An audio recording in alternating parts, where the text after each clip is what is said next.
अस्सलाम वालेकुम। सीखो सब कुछ में खुश आमदीद। दोस्तों, आज हम सीखेंगे कि हम किस तरह यूनिक रिकॉर्ड्स को एक्सट्रैक्ट कर सकते हैं माइक्रोसॉफ्ट एक्सेल में। तो दोस्तों, आप यहाँ देख सकते हैं कि मेरे पास एक प्रोडक्ट की लिस्ट है। ये लिस्ट काफ़ी बड़ी हो सकती है, लेकिन अगर हमें इस प्रोडक्ट की लिस्ट में सिर्फ यूनिक रिकॉर्ड को एक्सट्रैक्ट करना है, फ़िल्टर करना है, तो हम इसको किस तरह कर सकते हैं। तो हमें सिर्फ यूनिक रिकॉर्ड चाहिए कि यूनिक रिकॉर्ड कितने इस प्रोडक्ट की लिस्ट में मौजूद है। तो इसके लिए जो बेहतरीन ऑप्शन है कि आप डेटा में एडवांस फ़िल्टर का एक ऑप्शन है, इसको आप यूज़ कर सकते हैं। तो जैसे ही मैं इस पर क्लिक करता हूँ और यहाँ से सबसे पहले आपने रेंज बताना है। ये वाली जो रेंज है इसको मैं सिलेक्ट कर लेता हूँ, प्रोडक्ट की रेंज को सिलेक्ट कर लिया।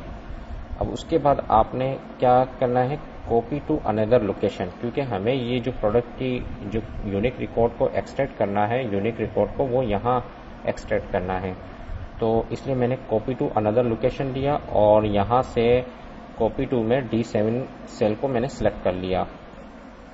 तो यहाँ से मैंने इस सेल को सिलेक्ट कर लिया। आप इस तरीके से सिलेक्ट कर सकते हैं, सिर्फ आप इस पर क्लिक कर दें तो ये सिलेक्ट हो जाएगा। और उसके बाद आपने यहाँ से चेक लगाना है यूनिक रिकॉर्ड्स ओनली।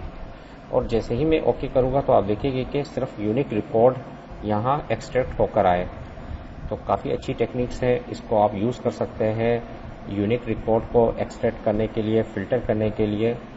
तो उम्मीद है कि ये वीडियो आपको बहुत पसंद आई होगी। लाइक और सब्सक्राइब करना मत भूलिएगा। दोस्तों, आप मेरे चैनल को सब्सक्राइब ज़रूर कीजिए ताकि कोई भी नई वीडियो आए तो उसका नोटिफिकेशन आपको मिल जाए।